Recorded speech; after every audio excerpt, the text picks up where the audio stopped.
Well, it's a big show. Welcome to the Fade Route It's a big bad show tonight. with DNZ. Yeah, it's a big show. Here are your hosts, Crack it up, turn on them lights. DNZ.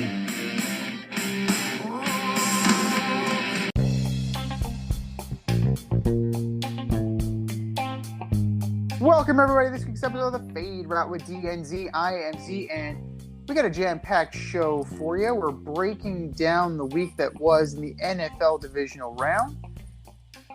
Baseball has a new Hall of Famer, and Grayson Allen does Grayson Allen things. But first, we would be remiss if we did not acknowledge the 2-year anniversary of Kobe Bryant's passing on January 26th, 2020. The sport of basketball misses him. The community of basketball misses him. And he was taken much too soon from us. But, you know, that is life sometimes. And it is, it's sometimes a sad reality. That's for sure. But other parts of realities are that sometimes journeys come to an end, and for one head coach Sean Payton, that journey has temporarily, at least in his mind, has come to an end, as Coach Payton announced that he's going to step away from the New Orleans Saints after a 16-year career there as a head coach. Spent time as the Cowboys offensive coordinator before that, and he's got ties there. He's from Chicago, so naturally the rumor mill is kind of churning. He also was a part of the Parcells coaching tree, so anytime you mention the Parcells coaching tree, of course, you're going to try and loop in the Giants. But who's to say where he's going to end up? As of right now, he has no intention of coaching, but you have to know that Jerry Jones is kind of licking his lips and frothing at the mouth to get Sean Payton in the building. He might, pack Mike McCarthy's office himself if it means he gets Sean Payton in that building. So that is definitely a story that we need to monitor. And you kind of knew the writing was on the wall for Sean Payton in New Orleans, considering the fact that, Taysom Hill, he invested all that money in Taysom Hill, and, not a quarterback. Not a quarterback. So life without Drew Brees has not treated Sean Payton well, and it does not surprise me that he's taking a little bit of a break. And here he is. I've known this guy since our days on Carousel Shoes. Flight crew through and through, the last QB in St. John's history. What's up, D? How's it going, man? Hey, you touched on some really important headlines there.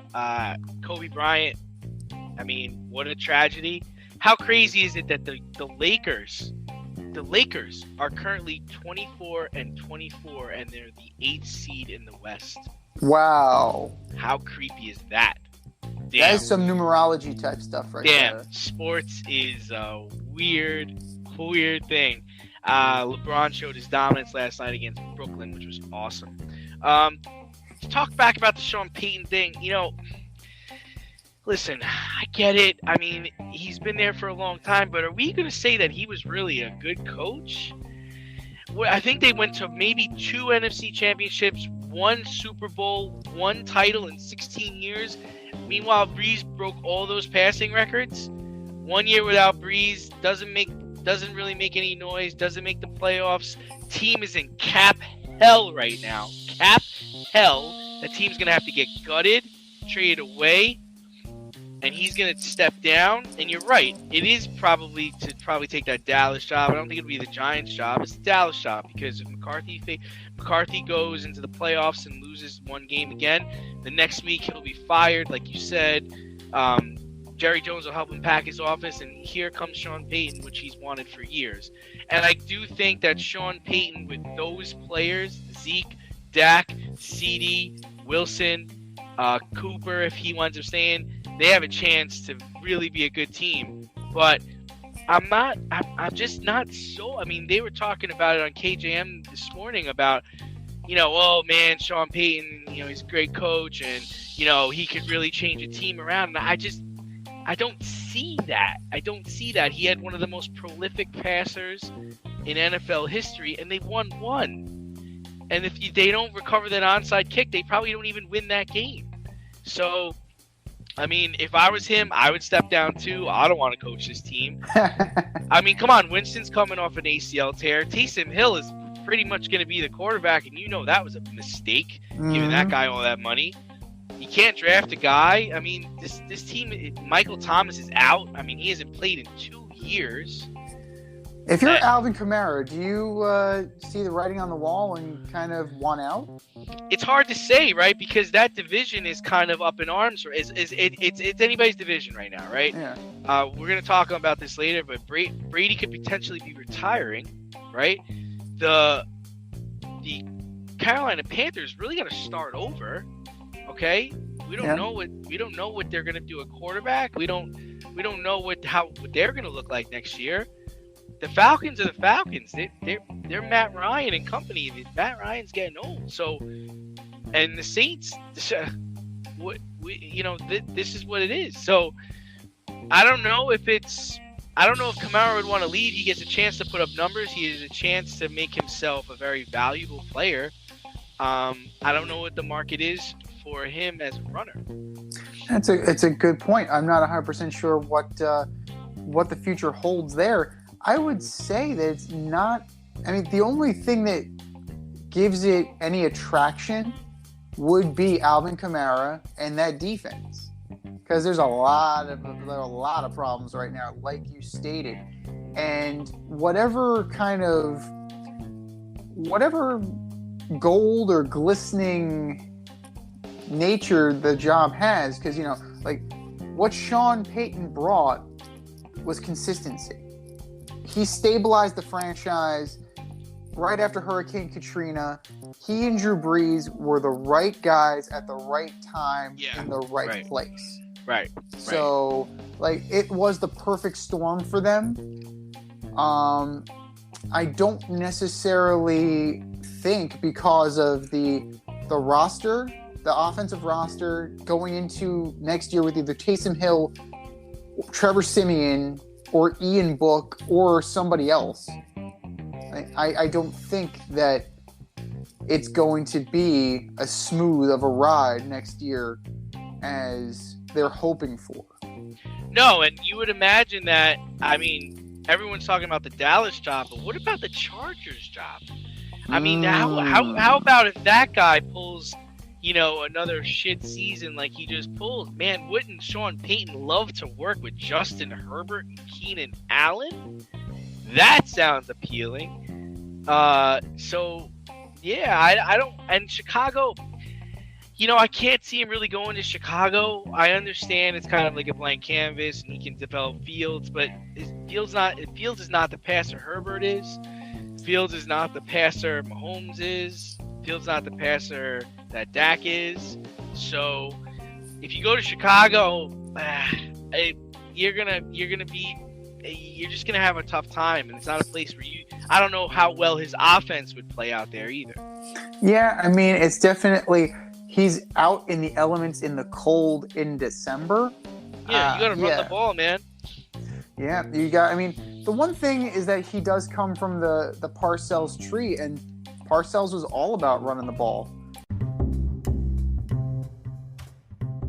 Is your hair thinning or is your hairline receding? Scalp micropigmentation will fill in the areas where your hair is missing by creating a short buzz cut look. Micropigmentation is a non-invasive procedure that will create the illusion of hair follicles for 7 to 10 years. For people with alopecia, this could be a permanent fix. For people with scars on their scalp, this is a great way to camouflage a scar. Don't lose confidence or feel like you need to wear a hat wherever you go. Marquez Studio is located in the Bronx and is open for all your scalp micropigmentation needs. Consultations are free and appointments can be made any day of the week. Get your hairline back with scalp micropigmentation. The techs at Marquez Studio have over 30 years of haircutting experience and can assist you with all of your questions. Call to schedule a consultation today, 646-221-8728.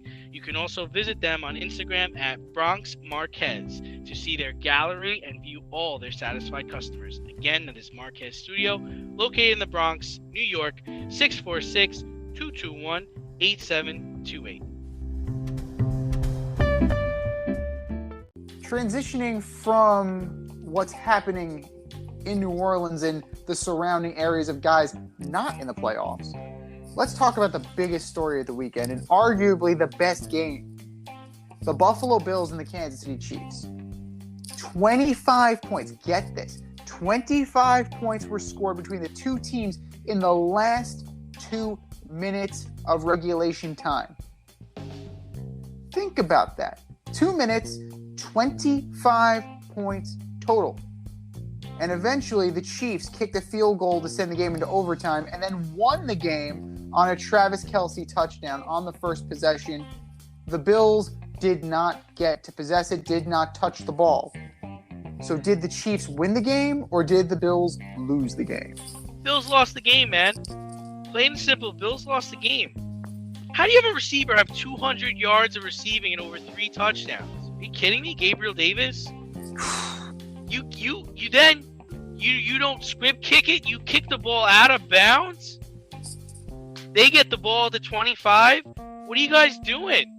They've got to go. They go 46 yards in 14 seconds and kick a field goal. How do you let that happen? I don't want to hear that that Buffalo would have won if they won the coin toss. Bullshit, man. They were up.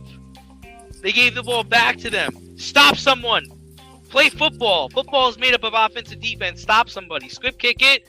How about this? How about you hold Travis Kelce? Hold him.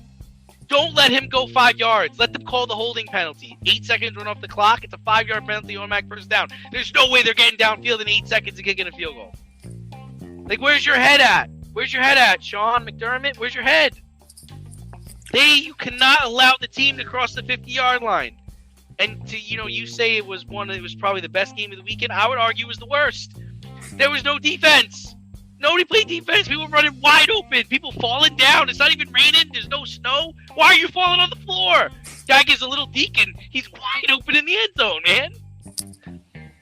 I mean, how are you relying on linebacker Milano to cover Tyreek Hill with the game tied?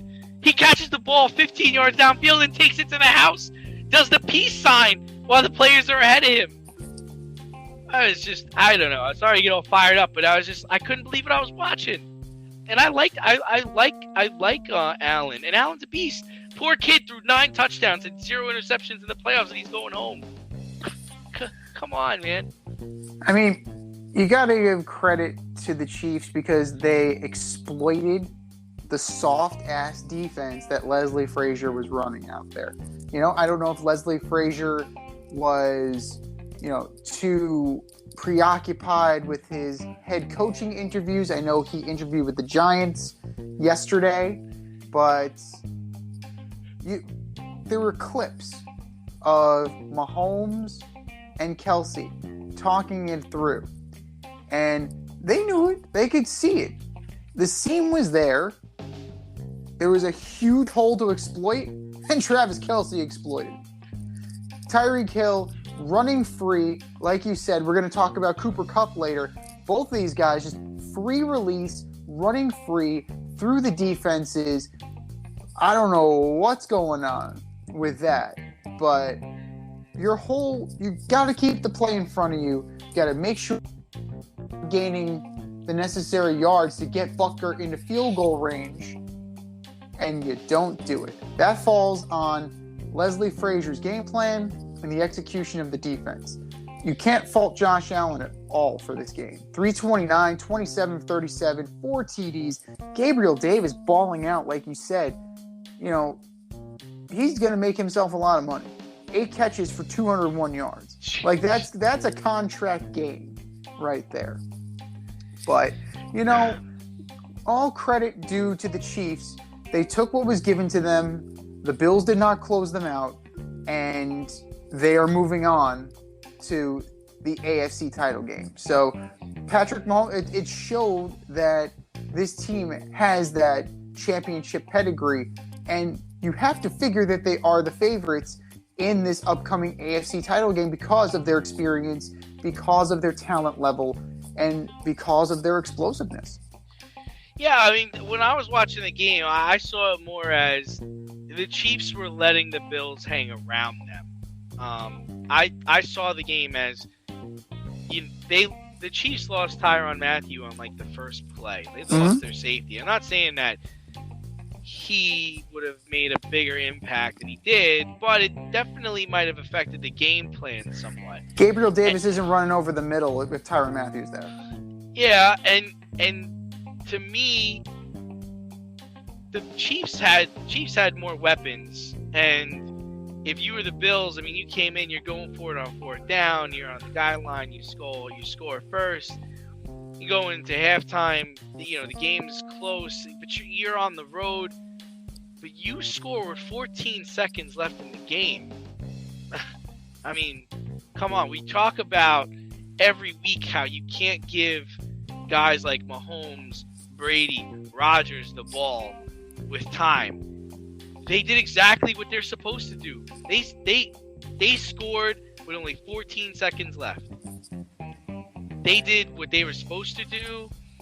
I don't want to hear that if it went to overtime, it would have been a different. And the Bills got the ball first. It would have been they would have won the game. Probably, possibly. You can't say that now. Not when you had a lead with 14 seconds left. You lose that. You lose that. You and 100% lose that. What are your thoughts on the argument of now? Of course, again, the 2-possession overtime rule is now starting to be, bandied about again because the Buffalo Bills didn't get to possess the ball in sudden death overtime, and they got cheated, air quotes, cheated out of their game. I don't want to hear it. They possessed the ball numerous times through 4 quarters. You got to, at some point, play defense. You got to, at some point, stop the other team. I like the old overtime rules. First team to score wins. That's it, man. You don't get the ball. The only thing that I would change, and I think we've talked about this before, is I want to see more of an element of home field advantage. So I think if you win the flip in the beginning of the game, then you don't get to choose the flip at the end of the game. Or maybe the home team gets to decide the flip in overtime. I think that could affect your strategy in the 4th quarter. Or maybe get rid of the flip of the coin toss altogether. What are we flipping coins for, man? It's the 21st century. Flip an iPhone. Like, how about the away team gets to decide if they want the ball or not, and then if they go into overtime, the home team gets to decide. Get rid of the coin flip. I don't think that is necessary. The best thing I always liked was the XFL. You gotta get your fastest guy out there, and he's gotta run down there and get the ball, and then he gets to decide. But no, I'm fine. I'm fine with the overtime rules. That don't touch it, don't change it. Yeah, it's over. I'm with you. I preferred the old overtime rule, the Adam Vinatieri overtime rule. Just get me close enough, and let's go home. Do you love brownies? Of course you love brownies. But you know what's better than a brownie? A delicious, handcrafted, gourmet brownie delivered right to your doorstep. That's what our guys at Sweet Life Brownie Co. offer. Chef Tommy D and the crew offer a dozen delicious delights that you will crave, from the classic OB to Dutch apple to campfire s'mores and many more. Check out their website, sweetlifebrownieco.com, for their Friday brownie drops. At noon, their site goes live and you see what they're making. Since you're there, become a site member and earn points. You earn 50 points just by signing up. Make sure you follow on Instagram and Facebook too, at sweetlifebrownie_co, for the latest updates and their latest releases and creations. That's sweetlifebrownieco.com. Give them a call, 845-641-3043, and tell them D&Z sent you. That's sweetlifebrownieco.com, 845-641-3043. Sweet Life Brownie Co., because there's always room for a brownie. Speaking of a kicker who got close enough and sent people home, Evan McPherson and the Cincinnati Bengals knocked off the number 1 seed Tennessee Titans on Saturday. And Jimmy G, Robbie Gould, the San Francisco 49ers knocked off the Green Bay Packers, also the number 1 seed, on Saturday. Rodgers had 225 yards, but no touchdowns, no picks in the loss and King Henry for the Titans only had 62 yards, while they're passing with Ryan Tannehill, who threw 3 horrible picks, making Mike Vrabel look like a total putz. But who holds more responsibility in their team's losses? King Henry or Mr. Rodgers? I think you know this. I mean, it's Aaron Rodgers, man. You're undefeated at home all season, and you lose to Jimmy G and the 49ers, a team from California. You lose to them in Lambeau Field. The Packers are 7-7 in their last 14 playoff games. Come on, man. You serious? They scored 1 touchdown with their home field advantage. Devontae Adams and Adam Jones. They have Alan Lazard, Randall Cobb. They have all the players that Aaron Rodgers wanted. So what's the excuse this year? They win 13 games every year, and they just can't get to the Super Bowl. And then the other thing is if you're Aaron Rodgers, why should you come back? Why is next year going to be different? And why is next year going to be better? I think they have a quarterback. I think every quarterback has their signature postseason moment, right? Mm-hmm. And I can't think of any that involve Aaron Rodgers. He's 0-4 against the 49ers. Jimmy G did not complete a pass until midway through the second fucking quarter. 1 touchdown in the snow against a team from California. Jimmy G was trying to give the game away. He was throwing interceptions. Players weren't catching the ball. I mean, don't even start. Aaron Rodgers. On offense, the Niners brought nothing. They didn't. You know, George Kittle 4 for 63. Their run game got shut down pretty effectively. Elijah Mitchell 17 for 53.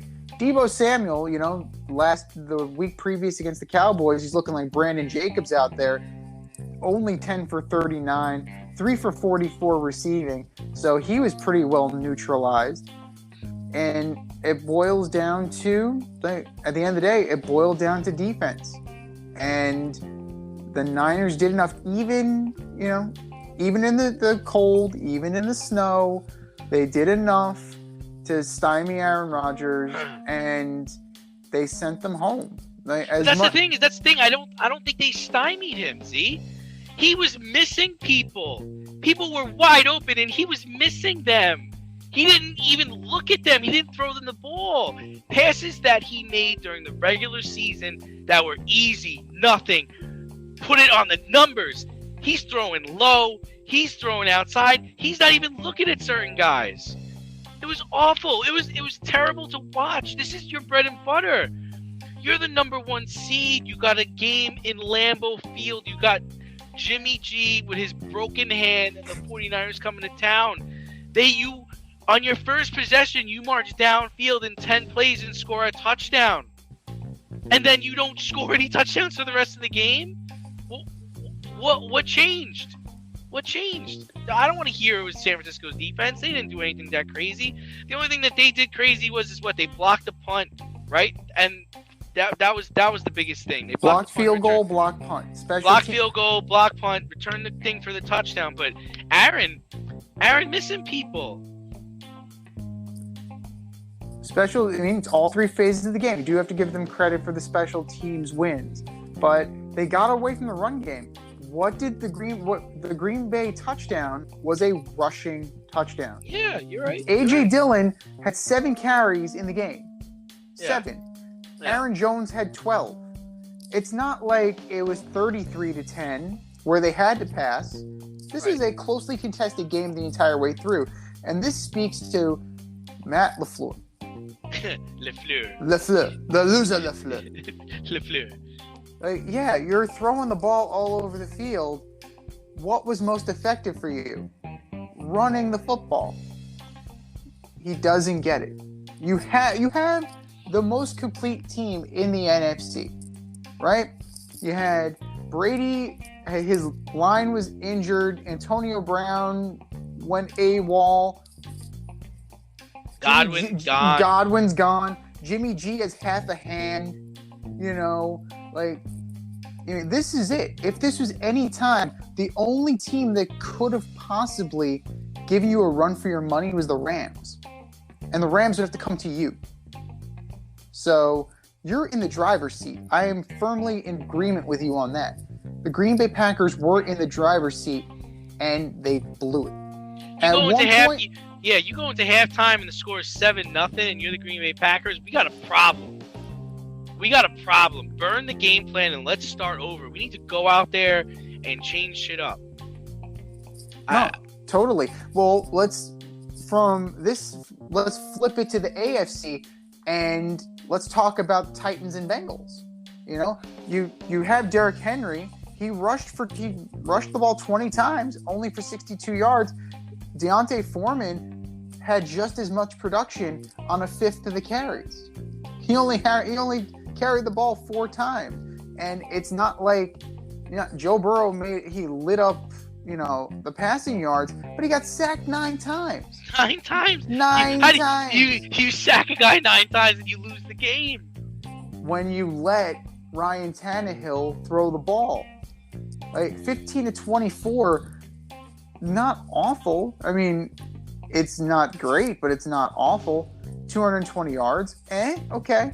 But your first pass is a pick, your last pass is a pick, and you got another one in there somewhere. It really this falls on Todd Downing. What the hell are you doing? And you know what? Go even further. It falls on Mike Vrabel. You hear what's going on in the headset. It's like, we're throwing the ball. Why the fuck are we throwing the ball? Derrick Henry's here. No, you're not throwing the fucking ball. Turn around, hand the ball off to Derrick Henry. That's why we have him. But the only thing I will say for the Titans, and I was talking to a good friend of mine about this, was, to me, they were not a number 1 seed. To me, they were a team that would have benefited from playing in the divisional round. And I don't think the number 1 seed helped them. Now let's remember, they're a number 1 seed, but they also lost to the Jets during the regular season. So True. Did the Bengals. Okay, so I think they were a momentum team, and they have a really good defense, and I picked them to win the game, but I think the momentum hurt them, the week off hurt them, and they were going up against a team that has a lot of talent, right? Not defensively, so to speak, but they got a good quarterback. They got fast wide receivers. They got a Pro Bowl running back. They were going up against talent, and talent prevailed. And they only won by a field goal, but that's all they had to win by. That's all that mattered. No, absolutely. And you know what? Jamar Chase had a good game, 5 for 109, but when you see the stat line of 9 sacks, you really start to rethink not taking Penei Sewell or Rashawn Slater or somebody who won't get your quarterback killed. Yeah. And you're going up against Chris Jones on Sunday. Chris Jones is going to be in that backfield. Melvin Ingram is going to be in that backfield. This is going to be a long day for Cincinnati if they do not get this line patched up. And I understand that, you're proud of the fact that these guys are undrafted free agents and 6th-round picks. That's lovely. You're maximizing what talent you have. The problem is you had the opportunity to get an uber-talented guy to keep Joe Burrow from being in traction. I understand that you wanted his college teammate, the LSU to LSU thing, the production was too great, to resist. But if Chase gets shut out and Burrow gets toe tagged on Sunday, you're going to be regretting that.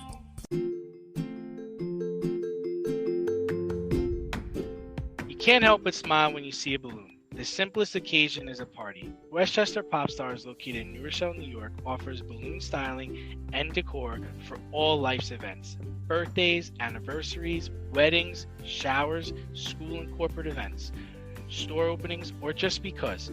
Westchester Pop Stars takes balloons and shapes them into works of art, creating decorative installations for your special occasions. No event is too big or too small, and their custom personalization service is top-notch. Westchester Pop Stars is a private studio, quickly expanding.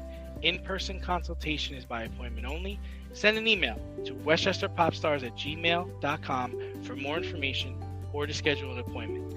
No need to hire an event stylist. All you need is balloons. Currently servicing Westchester, Putnam, New York City, and Connecticut. To find Westchester Pop Stars, search for them on Instagram, Facebook, or Google. Speaking of regretting decisions, you know who's not regretting a decision right now? Les Snead and Sean McVay. I was about to say, don't say it. Don't say it. I did it. In the biggest surprise of the weekend, in my opinion, Matthew Stafford and the Rams upset the Golden Boy and the Tampa Bay Buccaneers 30-27 on Sunday. The Bucs were down 27-6 at one point, but Tampa Bay tied the game with less than 2 minutes left in the game. Matthew Stafford threw a bomb to Cooper Kupp, who ran free again to set up the game-winning field goal for Matt Gay with no time left to kill the clock. Like we say on this show, to quote the very, very dapper nature boy Ric Flair, to be the man, you got to beat the man. And since Stafford beat Tampa Tom, are they the favorite to win the Super Bowl now? Yeah, I mean, you took the words out of my mouth. I mean, that's what I always say, right? To be the man, you got to beat the man, and he went in and he beat the man. I mean, they're star-studded. They're healthy. The Bucs had every opportunity to win the game, right? Mm-hmm. You had 2 fumbles by Akers. They had the snap that went over Stafford's head after Brady gets stripped.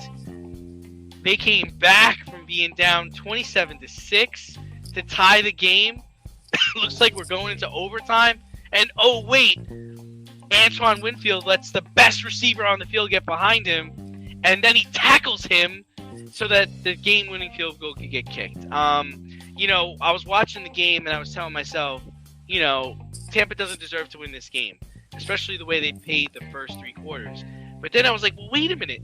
The Rams don't deserve to win this game either because they're letting them right back in. What more can you say? To me, in my personal opinion, it looked like Tampa did not come ready to play. And that's unfortunate. That's really unfortunate. You think about Tom Brady and where he came from with New England and, staying focused, watching film, getting ready to play. And that's not what this looked like. This looked like a team that was loafing all week, thought the Rams were going to come in and, we got Tampa Tom and Fournette's coming back. Shaq Barrett's going to play. We just stomped on the Eagles. We're going to stomp on the Rams. And that's not what played out. I mean, and then after the game, you hear Tom and he sounds so disappointed, right? It sounds like he's almost like, I don't even know if I really want to come back. Because I think for him, he's such a regimental person. And I think Tampa is a much more relaxed scene. And I'm not sure if he comes back that they're going to be able to do better. It's just too much of a relaxed atmosphere. And I don't see him coming back. Well, last year he went to Tampa Bay and he was determined to prove a point. He proved that point. But just because he could stay motivated doesn't mean that the other guys can stay motivated too. Exactly. Because everybody got paid. Everybody got their championship. Everybody got their ring. They returned the whole team. Right. Nobody there that's hungry. There ain't nobody there that's hungry. Yeah, there's only one guy who is going to be there along with Brady, and that's Gronk, because he's been doing it ever since he got drafted out of Arizona. Like, this has been the Brady and Gronk show. But, it was not a clean game by any means necessary. They got to Brady routinely. Tristan Wirfs, huge loss. And, not having Godwin and not having Antonio Brown for all the headaches he caused, eventually that stuff catches up with you. And they definitely were able to get Brady off his spot. He looked rattled. He looked pressured. And he got dropped routinely. Another thing that definitely was a highlight of this was Sean Hockley. And that lame-ass personal foul, on taunting on Ndamukong Suh for wagging his finger at Matthew Stafford. Like, okay, that's fine. And then the unsportsmanlike conduct penalty on Brady. It's the first time he's ever been called for unsportsmanlike conduct in his career. And it happens in arguably the biggest game of his career right now. What are your thoughts on that? Did Hockley call it too tight? Was he calling it just right? What do you think about that? I'm not going to make excuses, but you see Tyreek Hill running down the sideline giving the peace sign to the players he's passing. Is that unsportsmanlike conduct? The other thing I thought that was a miss, and I haven't double checked, I haven't looked at the rules, but it seems a little odd to me that on the fourth down, Eric Weddle lays out Mike Evans. Oh, I forgot about that one. Gets a personal foul penalty, but because it was an incomplete pass, it's a 15-yard penalty after the Rams get the ball. So does that mean if there was a personal foul against the quarterback, that the Rams would still get the ball too? How's that work, right? Like, let's say Brady threw a pass and then he got hit after the play, and that was a personal foul. Don't they get 15 yards and keep the ball? Why is it different if it's a pass? No, it's a great question. I mean, I thought they missed that. I didn't see anybody talk about it after the game, but I was like, wait a minute, how does that personal foul work? If does the receiver get less of a benefit than the quarterback does? Well, we know that's true, but that's neither here nor there. But it should have benefited. It definitely should have benefited Tampa. And I don't know if that. I need to look at the rule. I need to see the interpretation of that rule, because that seems a little off. I mean, it wasn't pass. It was pass. It wasn't pass interference because it came after the play. That's true, but I don't know. It seems a little wonky to me. And like you, I was watching the game with my girl, and I turned to her, and she turned to me, and we were like, what? Yeah, I would think that rule needs to change ASAP if that's really the rule. I mean, why? If it's a personal foul, it's a personal foul. Why would you change possession? But to go back to your question, I'm not going to say personal fouls really change the game. I don't know what was said or what was done. You got to let the guys play, especially in this game. You gotta kind of swallow your whistle on some stuff. Yeah, because that Ndamukong Suh finger wag cost them 15 yards, and I think 2 plays later they're in the end zone. So, that's a little egregious, and that's something that needs to be cleaned up. Looking to break into broadcast media, web development, social media marketing, or filmmaking? Then CSB is the program for you. From day one, you'll be trained hands-on by industry pros like friend of the show Rob Adams, whose goal is to get you trained and get you working in months, not years. CSB offers 8 and 16-week programs in small class sizes designed to give you the personalized attention you need. If you can make it in person, there are 5 East Coast locations. If you can't, they offer virtual classes too. How great is that? And once you graduate, you become part of the alumni network that gets you to the front of the line. Trust me, I'm an alum myself. Go to gocsb.com today, request more info, set up a studio tour, and who knows, you may very well be on your way to a career in broadcast media. That's gocsb.com and tell them Z sent you. gocsb.com.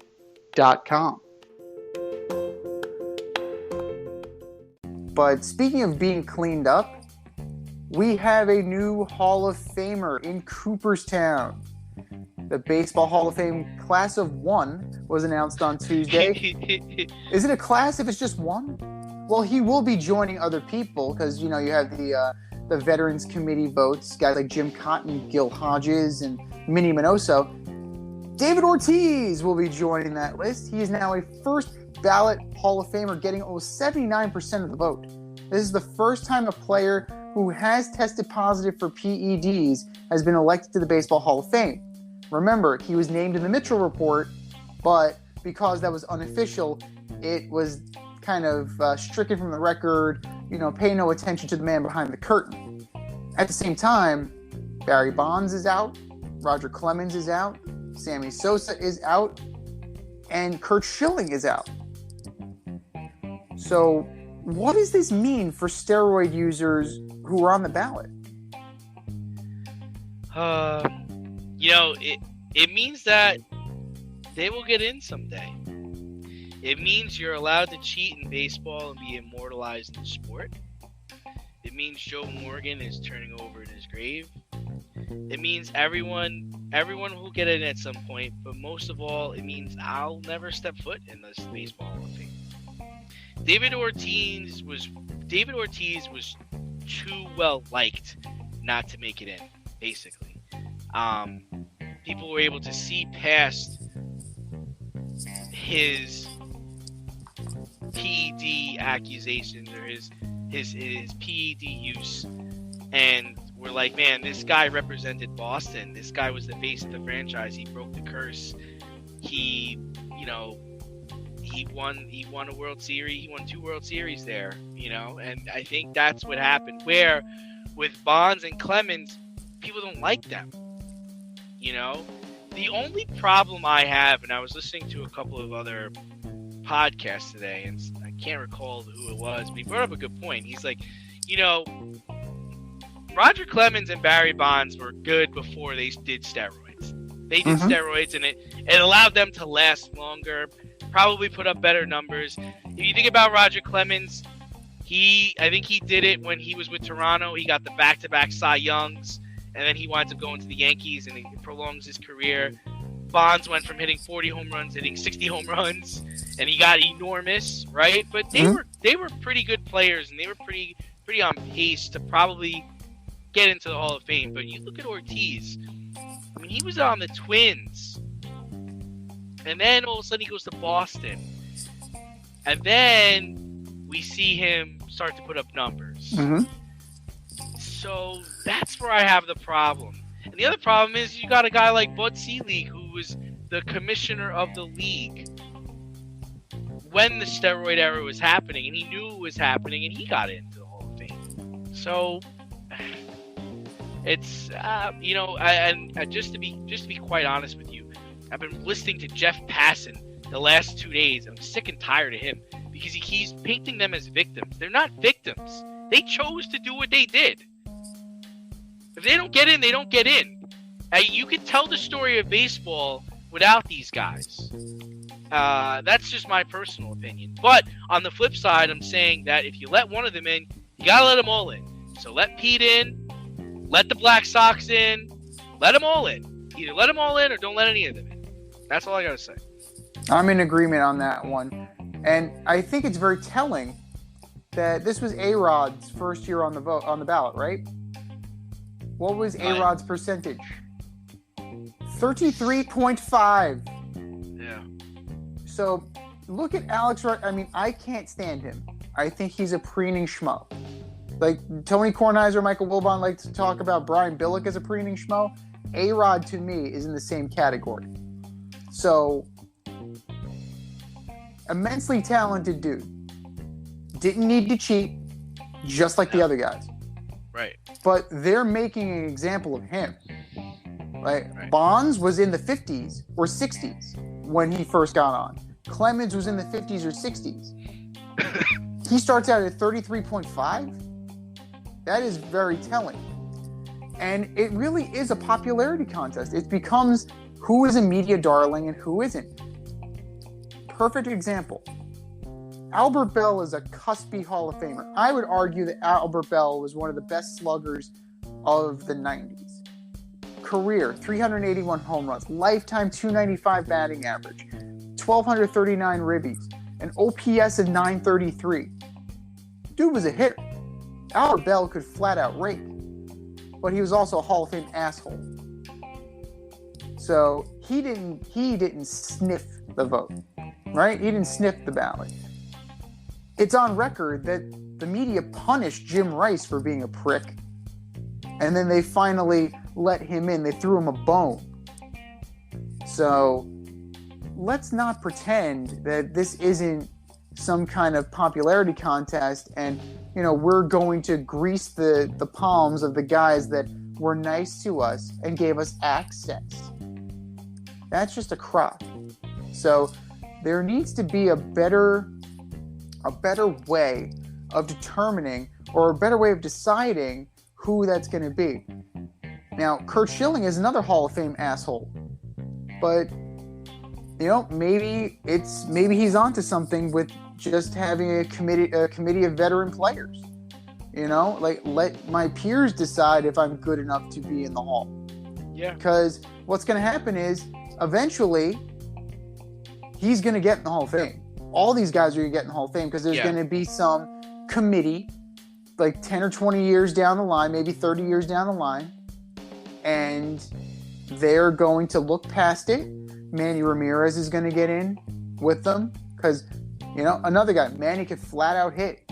He didn't need the performance-enhancing drugs, but he was one of the best hitters of a generation. And it will happen where these guys get in. I don't know if Pete Rose is ever going to get in. I don't know if the Black Sox get in. But at the same time, I'm with you 100% lockstep. If baseball is a museum, if baseball's Hall of Fame is a museum designed to tell the story, you can't leave that chapter out, as my dad used to say. If you're writing a book, you don't write an incomplete book. You tell the whole story, no matter how disturbing it is, or how uncomfortable it is, or how bad it makes you look. Tell the story. Are you in need of air care, maintenance, or service? I have the company for you. Air Care Technicians. They service the Westchester and Northern Bronx area and can help you with all your heating and cooling, maintenance, and service needs. Just give them a call at 914-315-1547. Again, that's 914-315-1547. Or shoot them an email at aircaretechnicians@gmail.com. These guys are the real deal, as they are veteran-owned, licensed, and insured. Make sure to tell them that D&Z sent you. And speaking of telling a story, do I have a story for you? There once was a man named Grayson Allen, who was a dirtbag at Duke, a very dirty player in college. Gets drafted, plays a few years in the NBA, somehow ends up on the world champion Bucks. Seems to have kind of, mended his ways a little bit, or at least, learned how to play a little bit better so he didn't have to be dirty. And then he goes and fouls Alex Caruso, fracturing Alex Caruso's wrist. Grayson Allen of the Bucks was suspended for 1 game for this action. What do you think the NBA got right here? I mean, we all know what kind of person Grayson Allen is from his days at Duke. But like you said, he's been a model citizen in the NBA for quite some time. Probably because he hasn't been able to stay on the NBA level, spending time in the G League for most of his career. The league did what it could, I think, based on how they punish kind of like first-time offenders, or offenders in this case. So I'm not mad at the league. I I think they did what they could. However, and this is kind of old school here, the Bucks play the Bulls again on March 4th.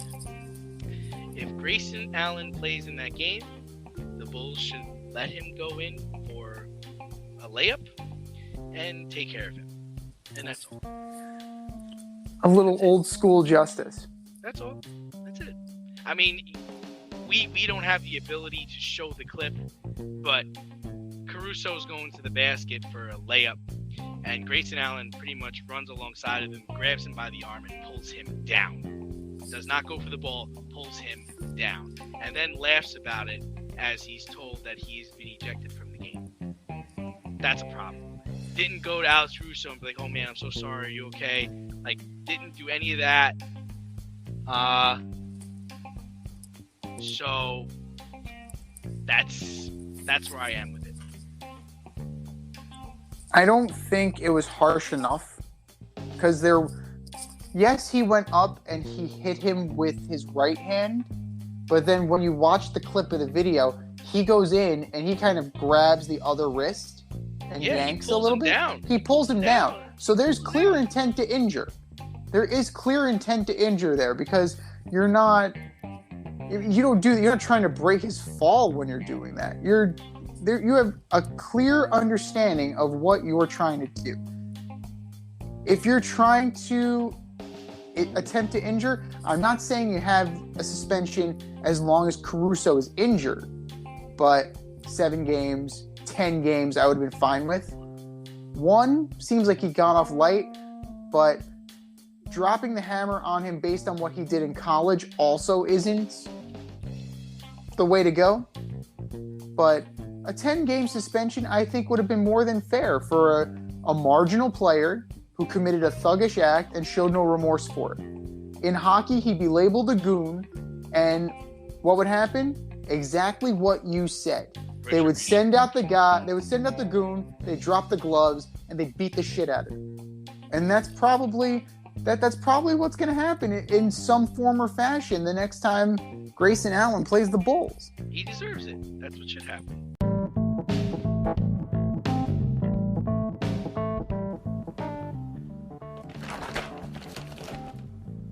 If you've ever listened to a podcast and thought to yourself, hey, I can do this, then do I have the tools for you? If you haven't heard about Anchor, it's the easiest way to make a podcast. Let me explain. It's free. There are creation tools that allow you to record and edit your podcast right from your phone or computer. No specialty training, no specialty programs needed. Anchor will then distribute your podcast for you so it can be heard on Spotify, Apple Podcast, and many more. Plus, you can make money from your podcast with no minimum listenership. How cool is that? It's everything you need to make a podcast in one place. Go to anchor.fm and get started today. That's anchor.fm.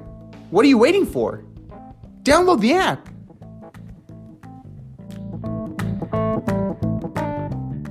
But transitioning from professional basketball to college basketball, Auburn. Yes, Auburn. That Auburn, the football school.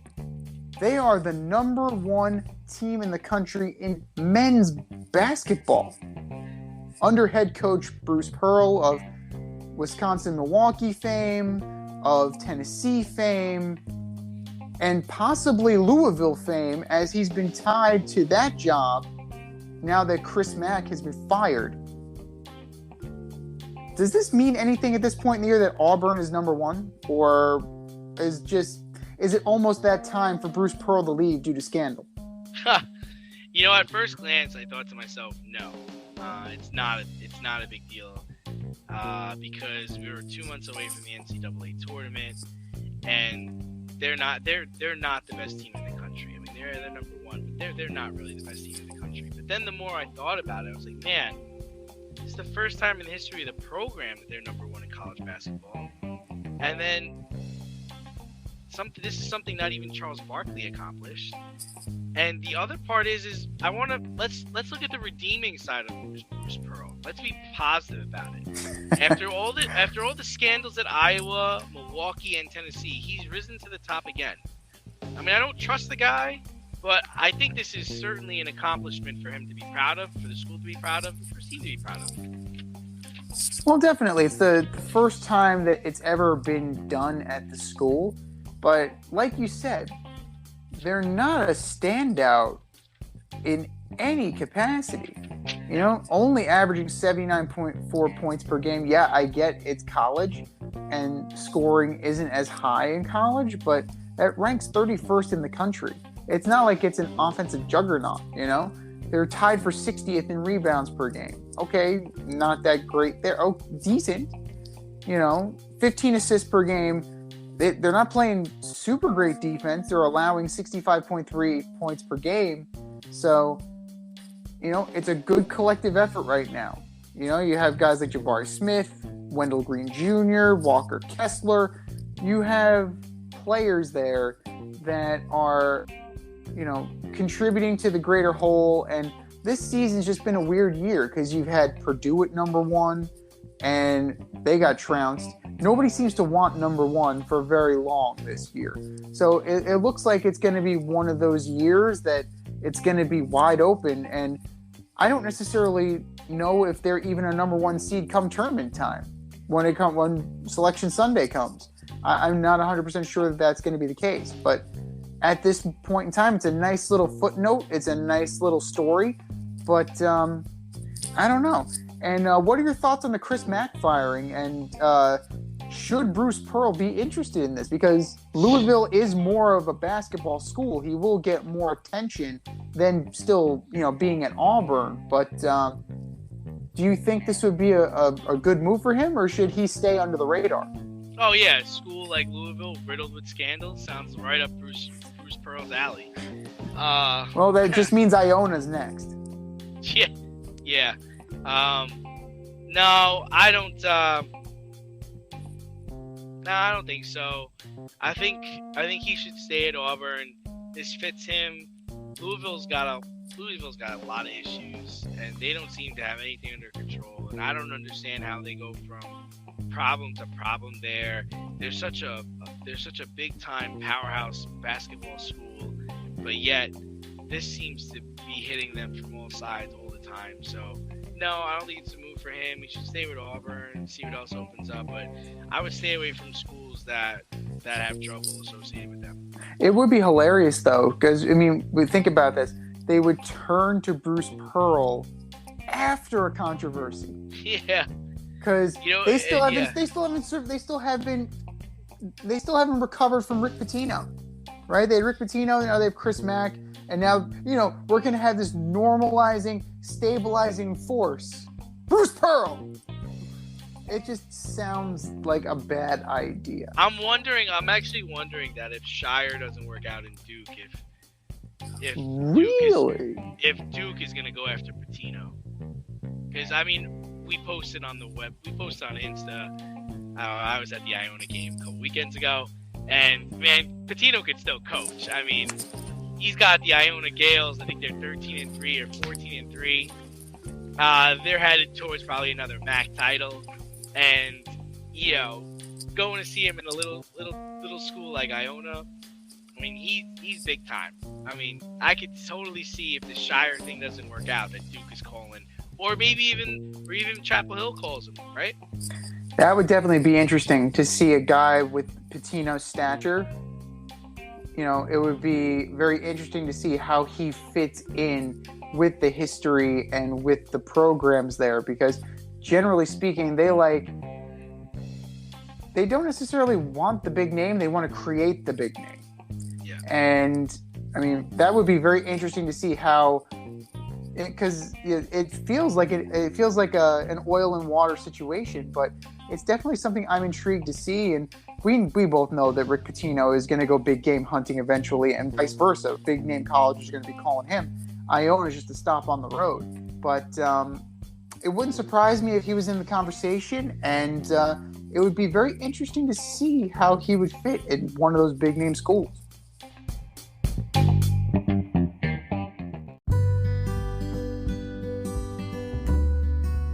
Avoid messy accidents. Get better stopping power with your brake pads. Callahan brake pads. You never know when you'll be driving in the road, and there will be a truck tire that you need to avoid and save your family. Callahan Auto, we really care about what's under your hood.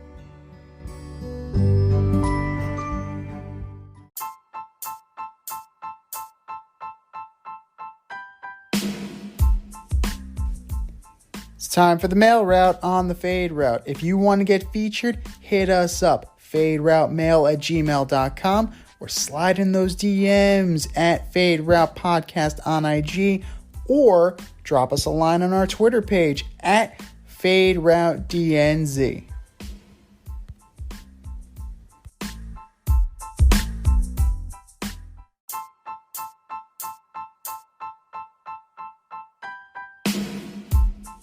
All right, boys and girls, we have a full mailbox for you today. If you want to be featured, email us at faderoutemail@gmail.com or slide in those DMs at faderoutednz on Twitter or Fade Route Podcast on IG. Our first email of the day comes from Dwight in Richmond, Virginia. Hey guys, we've seen a lot of coaches and GMs get fired since the regular season ended 3 weeks ago. How important is it for the NFL to have more minority head coaches and GMs in the pipeline? Yeah, I mean, it's incredibly important. And to me, it seems like the Rooney Rule really isn't working. And I just don't get it. I don't understand how something like this happens. You have a team that you have football teams that have so much diversity, but you don't have diversity among head coaches. You don't have diversity among GMs. You don't have any diversity among owners. And you wonder, at what point is this going to change? You can't tell me that Mike McCarthy was the only person capable of coaching the Dallas Cowboys. You can't tell me that Zach Taylor was the only person capable of coaching the Cincinnati Bengals.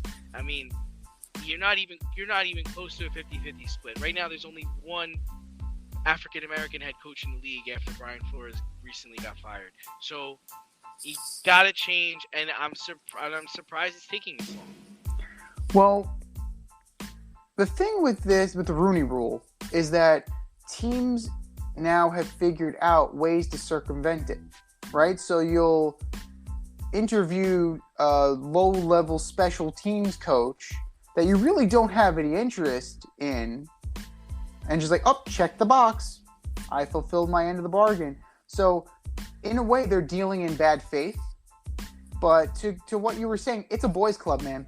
It's a good old boys club. It's the same guys, the same owners, with the same coaches, the same GMs. It's a cannibalistic kind of environment.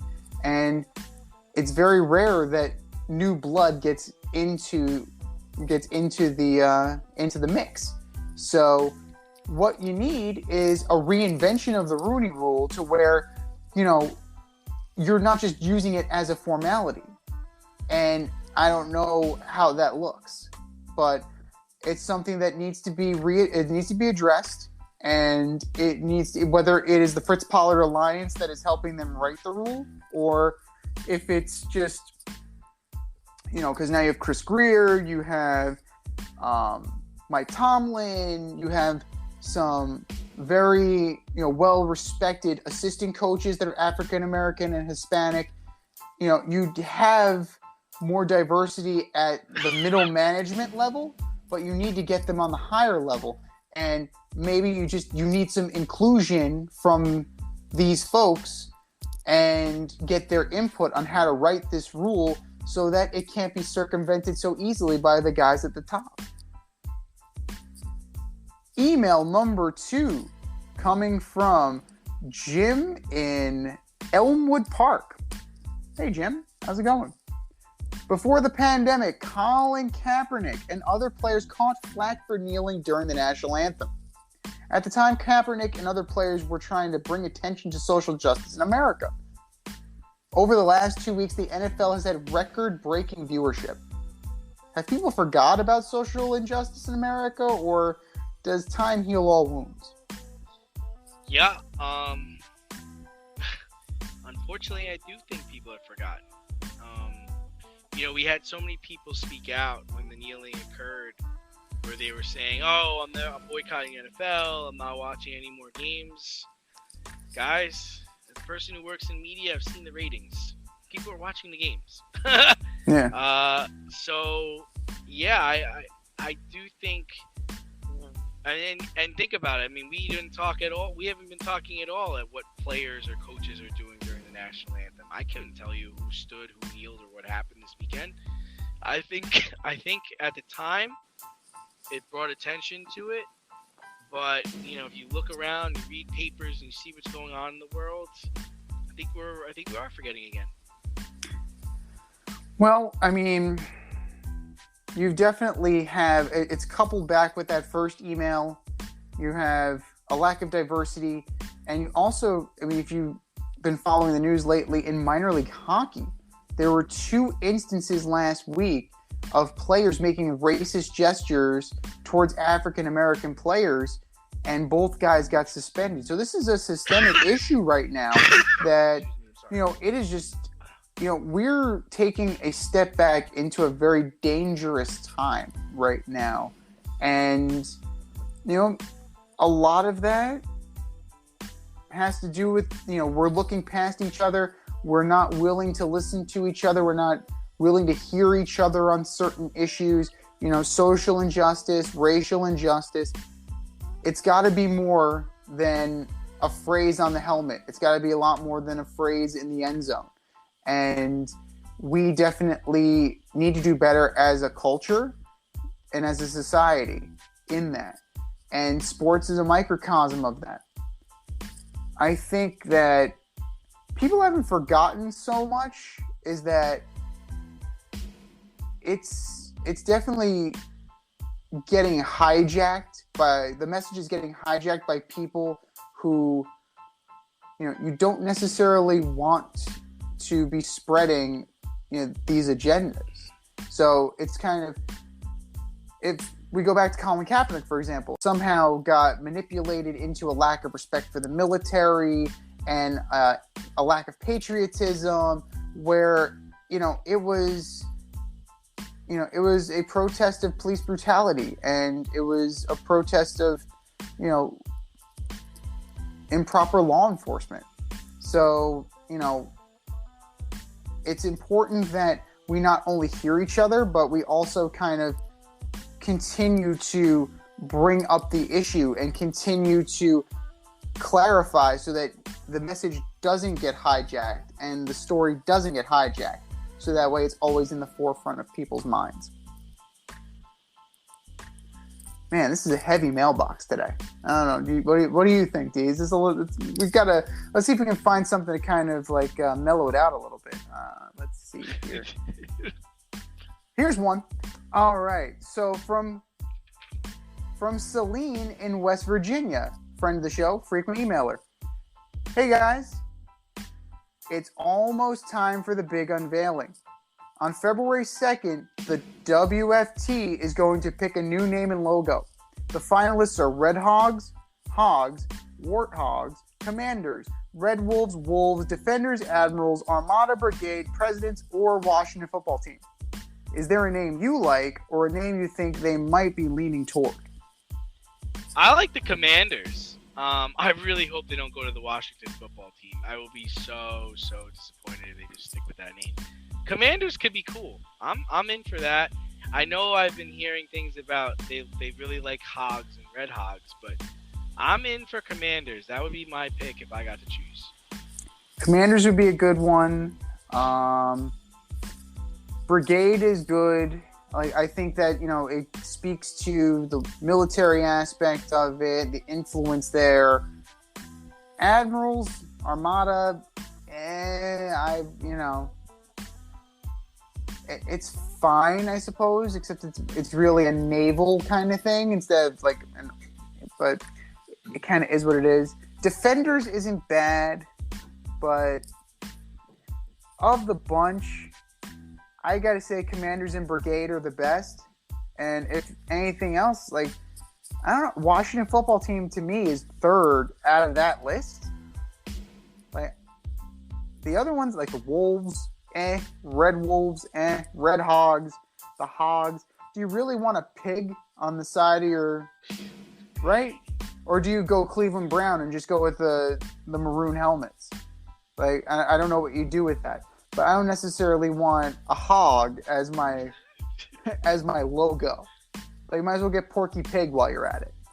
But, you know, Commanders can be badass, Brigade can be badass, and you can really kind of portray that toughness that you're thinking about and that toughness that you want to portray going forward.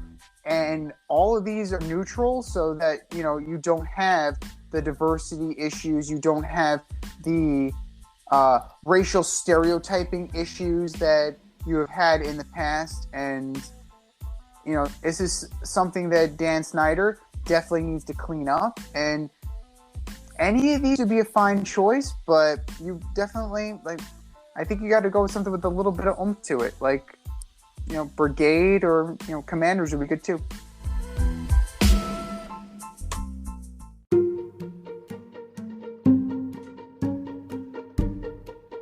The Fade Store presents the Alleged Superstar of the Week Award.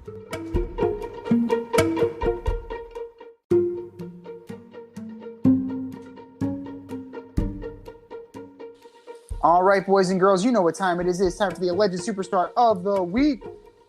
We tell you our nominees. You go to the Twitter poll at FadeRouteDNZ and you vote. And you vote, and you vote, and you vote. Do you know who won last week, D? I don't remember, but I think it was a landslide victory. It was a landslide victory. It was unanimous for Mike McCarthy. Congratulations, Coach. You won the ass for last week. Gift baskets in the mail. Gift baskets in the mail, and we may pack your boxes for you to make room for Coach Pate. But I'm just saying. So, who are your nominees this week, D?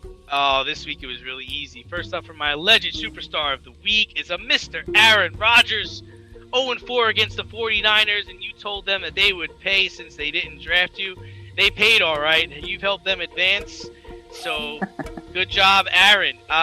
225 yards in a home playoff game at Lambeau Field, missing throws, and losing to injured quarterback Jimmy G. Aaron Rodgers, you are my Alleged Superstar of the Week. Next up, Antoine Winfield Jr., the safety for the Tampa Bay Bucks. The game is tied. You have one rule as a safety. Don't let anyone get behind you. You let Cooper Kupp, who had over 140 yards receiving with a touchdown, get behind you on the most pivotal play of the game. How do you not account for this guy pre-snap? How do you let this happen? Then, after he catches the ball, you tackle him so that the Rams could run the clock out and kick a field goal. Antoine Winfield Jr., you are my Alleged Superstar of the Week. And last but not least, we just talked about him, Mr. Grayson Allen, forward on the Bucks, the Milwaukee Bucks, former first-round pick in NBA and former first-round pick and NCAA champion, pulled Alex Caruso to the ground during a layup attempt, causing Alex Caruso to fracture his wrist. Dirty play, man. Dirty play. It was unnecessary. Grayson Allen, you are my Alleged Superstar of the Week. What say you, Z? All good choices. All good choices, and very different from mine. So I will definitely, kudos to you for that. Like last week we had a little bit of crossover. This week we got some variety for you guys. I'm starting off with Ryan Tannehill. We're tossing 3 killer picks and shitting the bed against the Bengals, sending Cincy to its first AFC title game since 1988. Ryan Tannehill, you are my Alleged Superstar of the Week. Leslie Frazier, D coordinator of the Buffalo Bills, for calling a soft, predictable defense that Patrick Mahomes and Travis Kelce shredded to a tie and ultimately beat the Bills. Leslie Frazier, you are my Alleged Superstar of the Week. Sean Hockley, for not swallowing the whistle on 2 ridiculous penalties on Tampa Bay and their loss to the Rams. Really? Wagging your finger? That's taunting. Okay, Tyreek Hill is still holding up that peace sign. No problem. He did a backflip into the end zone this week? Did he do that this week? Maybe not. Sean Hockley, you are my Alleged Superstar of the Week. And last but not least, the BBWAA for being the quote-unquote gatekeepers of baseball, yet letting PED user David Ortiz into Cooperstown because he was nice to you. BBWAA, You Are My Alleged Superstar of the Week. These are our nominees, ladies and gentlemen. Go to the Twitter poll when it is up and vote. And for our nominees,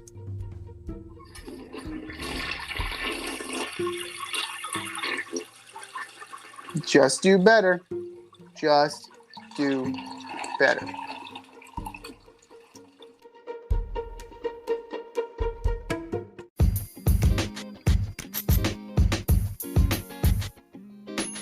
Your favorite podcast has its own merch line now. Go to the Fade store with DNZ.com today for all your Fade Route merch needs. I'm talking tank tops, t-shirts, sweatshirts, like yoga pants, we got those too. Like some cool accessories, we got those too. And we're not done yet. We have so much more planned for you, but check out what we have today at the Fade store with DNZ.com. That's the Fade store with DNZ.com.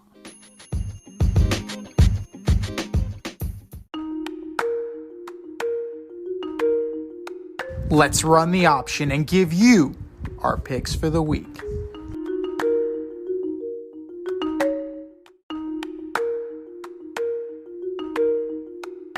All right, boys and girls, is the option for conference championship weekend. How'd you do last week, brother? 1-3. Same. It was a rough weekend. It was a rough weekend. But Well, we're coming down to the wire. The Kansas City Chiefs, I think they bailed me out. Yeah, the Chiefs bailed me out too. Everything else was just. Oh, wait a minute. I'm sorry. I went 0-4. Just realized I picked the Bills. So thanks, Bills. They really helped me out. I went 0-4.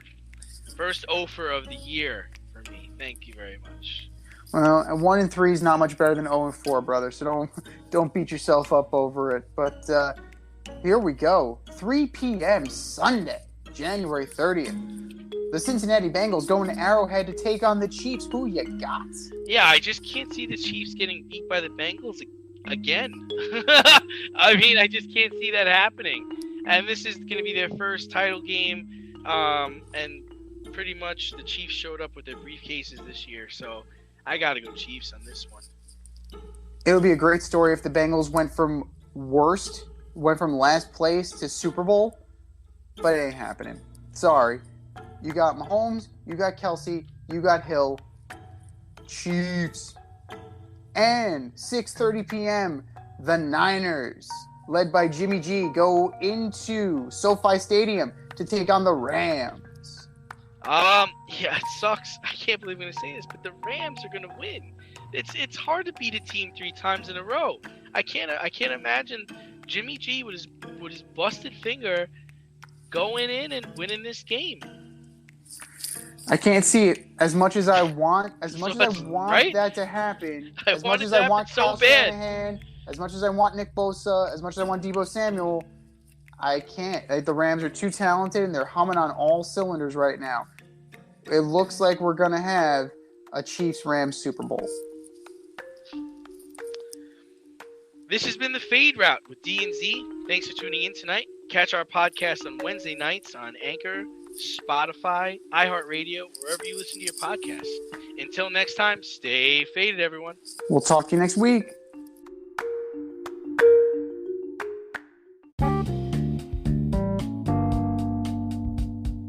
If you want to get in on the action, we want to hear from you. Hit us up at Fade Route Podcast on IG, faderoutemail@gmail.com, or slide in our DMs at Twitter at FadeRouteDNZ. Questions, comments, picks, segment suggestions, you name it. We want to hear from you. Get at us, in crowd.